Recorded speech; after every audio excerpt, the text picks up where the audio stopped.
तो लास्ट जो चैप्टर अपन ने किया था, चैप्टर नंबर 1, ठीक है, उसको रिवाइज करते हैं एक बार। ठीक है, क्या क्या पढ़ा था अपन ने चैप्टर नंबर 1 में?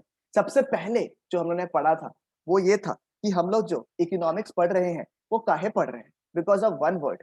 ठीक है, we are studying economics because of one word. What is that word? What is that word? Scarcity. Scarcity, scarcity, जैसे प्रोनाउंस करना है बस आ जाना चाहिए। ठीक है, so scarcity or scarcity is when the demand is more than supply, यानी कि हमें सब कुछ चाहिए बट हमें सेटिस्फाई करने वाला सामान अवेलेबल नहीं है। ठीक है, समझ में आ रहा है? ठीक है, that means the demand is more than the supply. ठीक है, then we discuss about certain basic problems. कुछ ऐसे दिक्कत है जो कि हमें जानना जरूरी है। What are that problems? Number 1, human wants are what? Human wants are what? Human wants are what? Unlimited. Unlimited. ठीक है, resources that satisfy these wants are what? Limited. Limited. And these have what? These have what?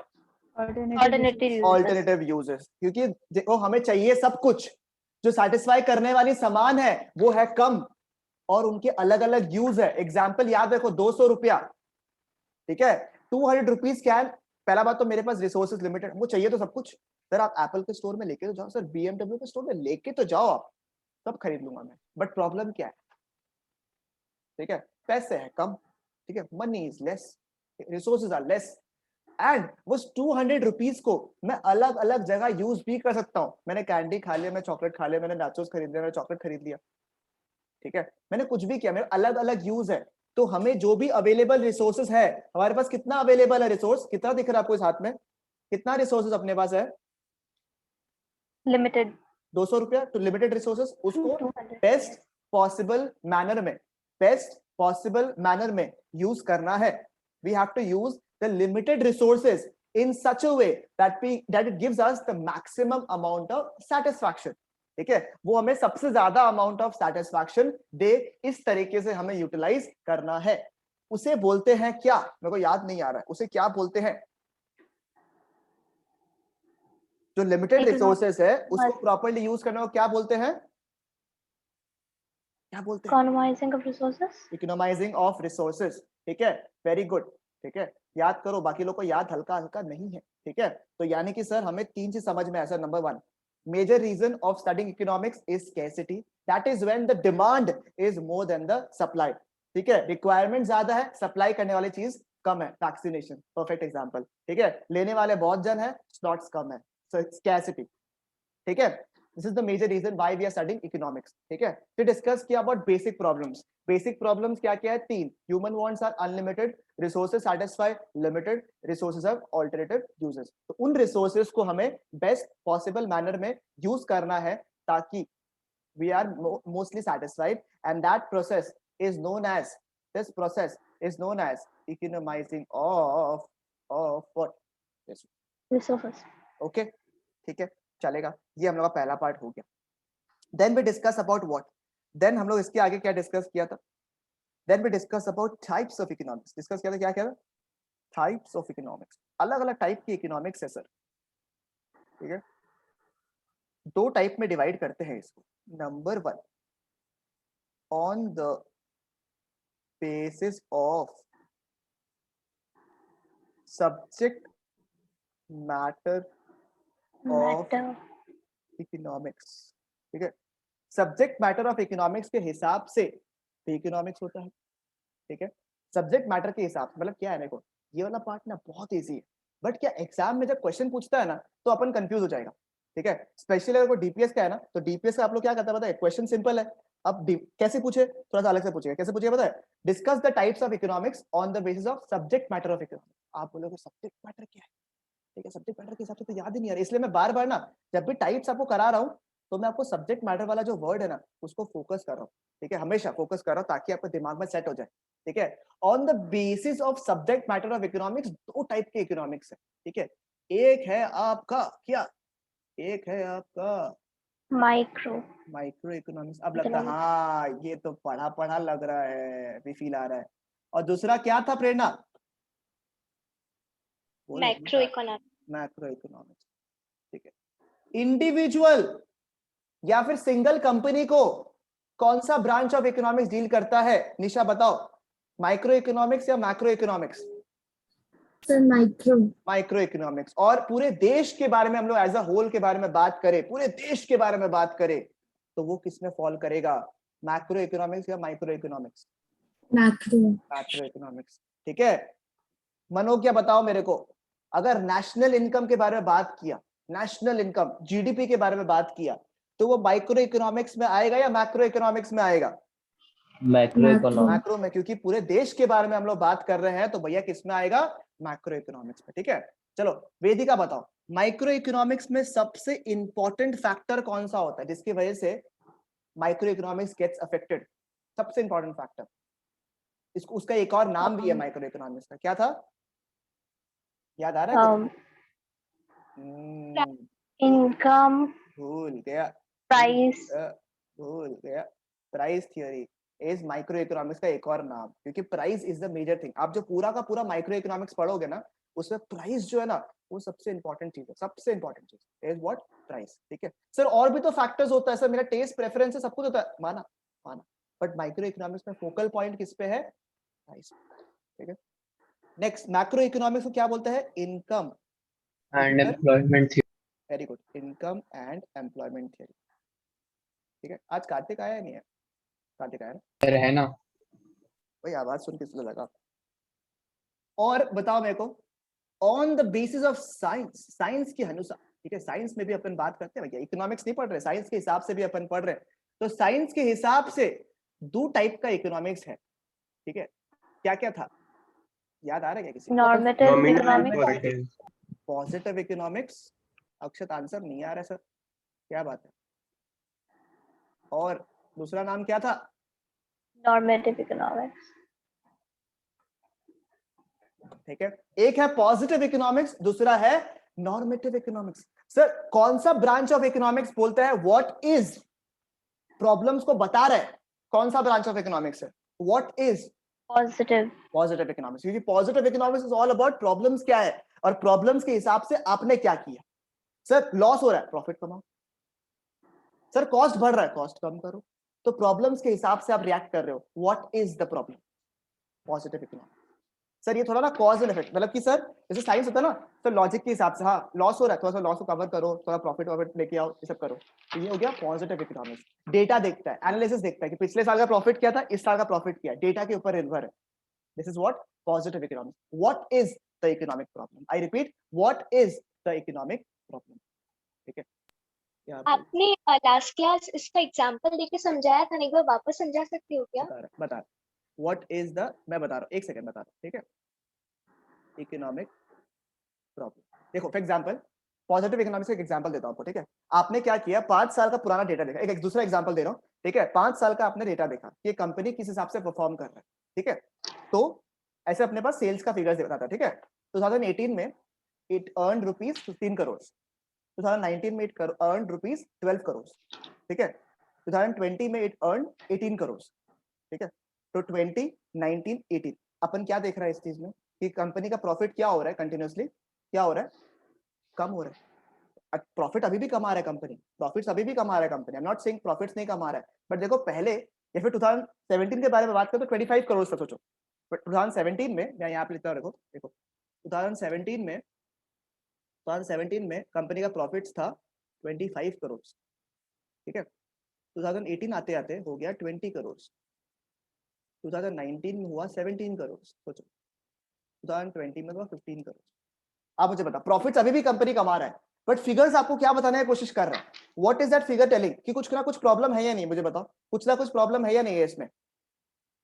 बताओ, company का कुछ ना कुछ तो problem हो रहा है, बिकॉज कंपनी का हर साल प्रॉफिट्स जो है वो कम हो रहा है, हर साल कंपनी का प्रॉफिट्स कम हो रहा है। That means there is some problem, there is some problem in the economy, there is some problem in the economy. ठीक है, तो अगर हम लोग इस प्रॉब्लम को समझ रहे हैं during the data and all, इसको बोलते हैं पॉजिटिव इकोनॉमिक्स, मतलब कि डेटा के हिसाब से समझ रहे हैं what is the problem, we trying to identify what is, यहाँ पे हम लोग आइडेंटिफाई करने की कोशिश कर रहे हैं कि सर प्रॉब्लम क्या है। ठीक है, डेटा के हिसाब से, ठीक है, ताकि हम लोग बिजनेस को सुधार सके, because economics is all about, ठीक है, reducing the hassle that you as a person have to take place. ठीक है, हम लोग डेटा को देख के समझ सकते हैं कि सर क्या डिसीजन हमें लेना चाहिए, क्या हमें सेल्स में वर्क करना चाहिए, हमें एडवर्टाइजमेंट में वर्क करना चाहिए, हमें मार्केटिंग में वर्क करना चाहिए, हमें प्रोडक्शन स्केल में वर्क करना चाहिए, वो आपको डिसाइड करना है looking at the decision making that we make. ठीक है, तो ये हो गया sir positive economics, this is more about data, ये बताता है प्रॉब्लम क्या है। ठीक है, और दूसरा ब्रांच ऑफ इकोनॉमिक्स समझ में आ गया प्रेरणा? ठीक है, क्लियर है? हाँ हाँ और दूसरा हो गया नॉर्मेटिव इकोनॉमिक्स, ये बोलता है what ought to be done. क्या बोला मैंने? What What ought to be done? Ought to be done, मतलब क्या करना चाहिए आपको। सर प्रॉफिट तो गिर रहा है, सर ठीक है, प्रॉफिट से आप बहुत अच्छा कमा रहे हो, ठीक है, पर उसके अलावा आप क्या कर सकते हो? फॉर एग्जाम्पल मैंने बोला कि आपके रिजल्ट बहुत अच्छा आ रहा है, जैसे एग्जाम्पल मैंने मार्क्स देखा आपका, ठीक है, आप देख रहे हो मार्क्स में हर एग्जाम में आपका मार्क्स जो है बढ़ रहा है, मैं खुश। पॉजिटिव इकोनॉमिक्स वही एंड हो गया, सर अच्छा है ना, मार्क्स बढ़ रहा है आपका, बढ़िया है, ठीक है, कोई दिक्कत नहीं, ठीक है। या फिर आपका मार्क्स जो है कंटिन्यूअसली गिर रहा है हर एग्जाम के साथ में, हर एग्जाम में आप देख रहा हूँ कि मैं 2 मार्क 3 मार्क 5 मार्क गिर रहा है, तो मैं बोलूंगा सर प्रॉब्लम क्या है, ये पढ़ाई नहीं कर रहे, सर इसको पढ़ाई कराता हूँ, क्योंकि डेटा ये बता रहा है कि आपका मार्क्स कम हो रहा है, यानी कि कुछ प्रॉब्लम है स्टडी से रिलेटेड। ठीक है, ये हो गया पॉजिटिव इकोनॉमिक्स, यहाँ पे पॉजिटिव इकोनॉमिक्स खत्म हो गया। नॉर्मेटिव इकोनॉमिक्स क्या बोलेगा? अच्छा इसका मार्क्स कम हो रहा है, इसका मार्क्स ज्यादा है, अच्छा बेटा ये बात बताओ, तुम मेडिटेट कर रहा है, तुम ध्यान लगा रहा है, कुछ दिक्कत तो नहीं है लाइफ में, इमोशनली टर्मोइल तो नहीं हो रहा है, ठीक है, सब कुछ ठीक है ना अपने लाइफ में, तुम क्या कर रहा है, तुम उसको ये एडवाइस करिए कि उसको क्या करना चाहिए ताकि उसका लाइफस्टाइल बढ़ जाए, उसका लाइफस्टाइल इंप्रूव हो जाए। आप यहाँ पे सिर्फ ये नहीं देख रहे हो कि उसका मार्क्स इंपॉर्टेंट है, आप ये देख रहे हो कि क्या उसका नॉलेज इंक्रीज हो रहा है, क्या उसको पढ़ने से फायदा हो रहा है, ये है कि normative economics. Sir positive economics में क्या, सर नंबर्स बढ़े, स्टूडेंट्स बढ़े, मार्क्स मिले, बढ़िया से आगे चला जाए, पॉजिटिव इकोनॉमिक्स। अपना अपना सोच है, सही है गलत है जो भी। नॉर्मेटिव इकोनॉमिक्स का you beyond going that also, you look at the bigger picture कि उसका फायदा हो रहा है नहीं हो रहा है, उसको अटेंशन मिल रहा है नहीं मिल रहा है, उसका क्लियर हो रहा है नहीं हो रहा है कॉन्सेप्ट्स, ठीक है, उसको और क्या करना चाहिए कि सर अगर आप 5 घंटा फोन यूज कर रहे हो तो 2010 में मेडिटेट करो, सर ये तो मेरा इकोनॉमिक्स के सिलेबस में नहीं है, बट आपकी आईज के लिए अच्छा है।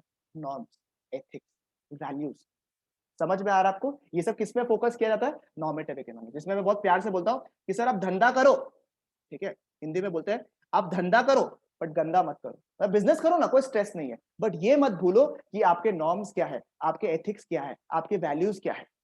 सर वैल्यूज को जज तो कर नहीं सकते हम लोग, जैसे हमारे पास पॉजिटिव इकोनॉमिक्स में डेटा है यहाँ पे, अब कोई इंसान कितना अच्छा है कि वो हो कितने प्यारा बच्चा है, अब हम लोग प्यारा बच्चा को कैसे क्वांटिफाई करेगा कि सर 1 to 10 का स्केल में सर ये 8 नंबर प्यारा बच्चा है, ठीक है, तो ऐसे तो अपन बोल नहीं सकते ना, तो we can calculate positive economics, ये डेटा को कैलकुलेट करना पॉसिबल है, but when it comes to normative economics it is not possible कि हम लोग इसको नंबर से क्वांटिफाई। बात समझ में आया आप लोग को? बात समझ में आया नहीं है? ठीक है, तो what ought to be done, positive economics जो है वो वैल्यूज को कंसिडर करता है। नॉर्म का देखो वर्ड देखो, नॉर्मेटिव, इसको ब्रेक करो, नॉर्म्स, ठीक है, नॉर्म्स एथिक्स ये सब आ जाता है आपका, ठीक है, ओके। ये दो पार्ट अपन ने खत्म कर दिया, बहुत ही बढ़िया बात लगा हमको, टाइप्स ऑफ इकोनॉमिक्स भी कर लिया, बेसिक प्रॉब्लम्स भी कर लिया अपन ने, और ये भी पढ़ लिया कि इकोनॉमिक्स जो है अपन क्यों पढ़ता, रिवाइज कर लिया अपन तो यार इतना सारा चीज। उसके बाद में था सेंट्रल प्रॉब्लम्स, ठीक है, जैसे बेसिक प्रॉब्लम्स था, वैसे कोई भी बिजनेस में आप कुछ भी मैन्युफैक्चर अगर करने वाले हो तो था सेंट्रल प्रॉब्लम्स। 3 सेंट्रल प्रॉब्लम्स था, अभी मैं सिर्फ हेडिंग वाला चीज कर रहा हूँ। क्या क्या था आपका सेंट्रल प्रॉब्लम्स, क्या क्या था? What to produce, how to How produce, to for whom to produce for what to produce, how to produce and for whom to produce. produce, ठीक है, what to produce, how to produce, for whom to produce, ये वाला part अपन ने किया, ठीक है। उसके अंदर कंज्यूमर गुड्स, प्रोड्यूसर गुड्स जैसा पार्ट किया था, और लास्ट वाला जो पार्ट था for whom to produce, personal distribution and final distribution, ये इंपॉर्टेंट था, अगर बाय चांस मिस कर दे तो मेरे को बता दा, मैं भेज दूंगा आपको ये वाला पार्ट, ठीक है। आई होप कि आपको दिमाग में सेट हो गया होगा। उसके बाद हमने डिस्कस किया था, ये सब पार्ट खत्म हो गया आपका, फिर हमने डिस्कस किया था about opportunity cost, it is the next best alternate for, it is the next होगा। बेस्ट ऑल्टरनेट होगा, जो आपका नेक्स्ट बेस्ट चीज था जो आपने गिव अप किया, बिकॉज आप एक मतलब आप चीज आप थिंग ए कर रहे हो, आप प्रोफेशन ए कैरी आउट कर रहे हो, उसकी वजह से आपने क्या लूज किया, नेक्स्ट बेस्ट चीज क्या लूज किया, उसको बोलते हैं अपॉर्चुनिटी कॉस्ट। इसका प्रॉपर एग्जांपल भी दिया हुआ था, बट आपको अगर एग्जाम पॉइंट ऑफ व्यू के लिए बोलूं तो सर सिर्फ एक लाइन का आंसर पूछता है, but I feel it's beyond exams, जो कि आपको जानना चाहिए अपॉर्चुनिटी कॉस्ट को। It is a cost of the next best alternative, ठीक है। And last but not the least was the practical portion, जो कि आप इस चैप्टर में पढ़े थे, वो था पीपीसी, पीपीएफ या फिर ट्रांसफॉर्मेशन पर, ठीक है, पीपीसी, पीपीएफ या फिर ट्रांसफॉर्मेशन कर्व। सर ये क्या था? सर कोई भी दो कमोडिटीज को, जब आपके पास बजट फिक्स्ड है, जब आपका रिसोर्सेज फिक्स्ड है और जहां आपका टेक्नोलॉजी फिक्स्ड है, आई रिपीट, जब आपका रिसोर्सेज फिक्स्ड है, जैसे हमारे केस में हमारे पास 1000 रुपए का फिक्स बजट था और रिसोर्सेज भी फिक्स्ड है, मतलब रिसोर्सेज अभी हम लोग चेंज नहीं कर, सॉरी टेक्नोलॉजी जो है वो भी फिक्स था, यानी हम लोग टेक्नोलॉजी को चेंज नहीं कर सकते, मतलब कि बजट भी फिक्स है, टेक्नोलॉजी भी फिक्स है, ठीक है। सॉरी, तो अगर टेक्नोलॉजी भी फिक्स्ड है और बजट भी फिक्स्ड है, इन दैट केस, और हमारे पास दो कमोडिटीज है, ठीक है, हमारे पास दो कमोडिटीज है, तो उसको हम लोग अलग अलग पॉसिबल कॉम्बिनेशंस में कंज्यूम कर सकते हैं, ठीक है, अलग अलग। मतलब एग्जांपल, अगर 1000 रुपया है और हमारे पास एग्जांपल था पेंसिल और पेन का, हम चाहे तो 100 पेन, 3 पेंसिल, 15 पेन, 15 पेंसिल, किसी भी कॉम्बिनेशन में हम लोग कंज्यूम कर सकते हैं, प्रोवाइडेड कि हमें हमारा बजट पता हो और डेवलप टेक्नोलॉजी पता हो। इसको अगर हम लोग tabular presentation and graphical presentation करें, मतलब कि इसी सेम चीज को, अलग अलग कॉम्बिनेशंस को अगर हम लोग एक ग्राफ में प्रेजेंट करें, उसको बोलते हैं प्रोडक्शन पॉसिबिलिटी कर्व, या फिर प्रोडक्शन पॉसिबिलिटी फ्रंटियर, या फिर ट्रांसफॉर्मेशन कर्व, ठीक है। और व्हाट ट्रांसफॉर्मेशन कर्व, देखो क्या लिखा हुआ है, it refers to the graphical representation of the possible combinations of two goods, ठीक है, it refers to the graphical representation of the possible combination. Graphical representation करता है किसका किसका? ऑफ द पॉसिबल कॉम्बिनेशन, अलग अलग possible combinations of two goods, of how many goods? Of two goods that can be produced with the given resources and technology. Sir अगर हम लोग दो अलग अलग गुड्स का पॉसिबल कॉम्बिनेशंस जो भी है, अलग अलग पॉसिबल कॉम्बिनेशंस जो है, उसको एक ग्राफ में प्रेजेंट कर दे, ठीक है, उसको हम लोग बोलेंगे पीपीसी, पीपीएफ या फिर ट्रांसफॉर्मेशन कर्व, ठीक है, उसको हम लोग क्या बोलेंगे? पीपीसी, पीपीएफ या फिर ट्रांसफॉर्मेशन कर्व। कुछ एग्जाम्पशंस था, ठीक है, जो कि अपन लास्ट क्लास में किया था, और यहाँ पे हम लोग ग्राफिकल रिप्रेजेंटेशन किया था, तो वो याद है? ऊपर जो हम लोग हाँ, सर। अगर एक कमोडिटी को बनाते हैं तो दूसरा को क्या करना पड़ता है अपने को, क्योंकि बजट फिक्स है। अगर पेंसिल बनाया तो पेन को क्या करना पड़ेगा? घटाना होगा। कम कर। कम करना पड़ेगा उसको। उस प्रोसेस को क्या बोलता है? एमओसी या फिर MRT, margin opportunity cost. Marginal opportunity cost was कि आप कितना सैक्रिफाइस कर रहे हो नंबर्स, और एमआरटी क्या था? मार्जिनल रेट ऑफ ट्रांसफॉर्मेशन, ये क्या था? रेशियो में यस। कितना गेन किया, कितना लूज किया। एक कमोडिटी को गेन किया, दूसरा कमोडिटी को लूज किया, उसको बोलते हैं एमआरटी। अगर रेशियो में है एमआरटी, अगर नंबर्स में है, यूनिट्स में है, एमओसी। समझ में आया? ऑलराइट। ठीक है। और जनरली पीपीसी कर्व कैसा होता है? जनरली क्या होता है? Concave shape. कनकेव। हाथ का मूवमेंट याद रखो, normal movement is concave, straight line कब होगा? और कन्वेक्स, ठीक है। ये देखो मैंने सारा कॉम्बिनेशन दिख गया था यहाँ पे। अगर आप कोई नया सामान को लेके आ रहे हो, शुरू शुरू में आप ज्यादा गिव अप करते हो एंड बाद में आप कम गिव अप करते हो। शुरू शुरू में आप ज्यादा गिव अप, नॉर्मली क्या हो रहा है, कोई भी नया सामान आप लेके आते हो, आप शुरू शुरू में कम गिव अप करते हो एंड फिर बाद में ज्यादा गिव अप करते हो। दैट मींस योर एमओसी और your sacrifice initially is less and फिर धीरे धीरे बढ़ने लग गया जैसे से वो प्रोडक्ट एस्टैब्लिश हो रहा है मार्केट में। अगर ये सिचुएशन है, shape will be concave shape पर, ठीक है। अगर कोई एकदम मस्त कमोडिटी है, जैसे सैमसंग वाला एग्जांपल लिया था अपन लास्ट क्लास में, ज्यादा शुरू शुरू में आपने गिव अप किया, शुरू शुरू में आपने कितना गिव अप किया? ज्यादा गिव अप किया, क्योंकि नया प्रोडक्ट है, ठीक है, सॉरी एस्टैब्लिश प्रोडक्ट है, अपन को मार्केट प्रेजेंस लेके आना, ज्यादा से ज्यादा गिव अप किया, फिर बाद में क्या किया अपन ने? कम गिव अप किया, उल्टा हो रहा है, तो क्या शेप होगा आपका? कन्वेक्स। कन्वेक्स। और अगर आपने इक्वल गिव अप किया, मदर डेयरी और अमूल वाला एग्जांपल दिया था आपको लास्ट क्लास में, देखो मदर डेयरी और अमूल ताजा वाला एग्जांपल दिया था। अगर एकदम इक्वल गिव अप कर रहा है, मतलब इसमें भी 100 गिव अप कर रहा है, इसमें भी 100 गिव अप कर रहा है, एकदम इक्वल गिव अप कर रहा है, एमओसी एकदम कांस्टेंट रूप में गिर रहा है, उसमें क्या होगा? स्ट्रेट लाइन, ठीक है। अगर बाय चांस पीपीसी में किसी को भी इशू है, मैंने क्लास में, मैंने ग्रुप में सारा का सारा लेक्चर्स जो आपका चैप्टर नंबर 1 का है वो भेज दिया है, कि कोई भी अगर लेट से भी ज्वाइन किया है तो वो भी आराम से देख सकता है, ठीक है। एक दो अगर आपको बाय चांस थोड़ा दिक्कत हुआ, तो फिर भी लेक्चर्स के बाद भी अगर दिक्कत हुआ कि नहीं समझ में आया कोई टॉपिक, तो मेरे को वापस पूछना, ठीक है, चलेगा? समझ में आया? क्लियर है? With that this chapter is over, स्वाहा जाला खत्म। तो पॉज कर देता एक बार।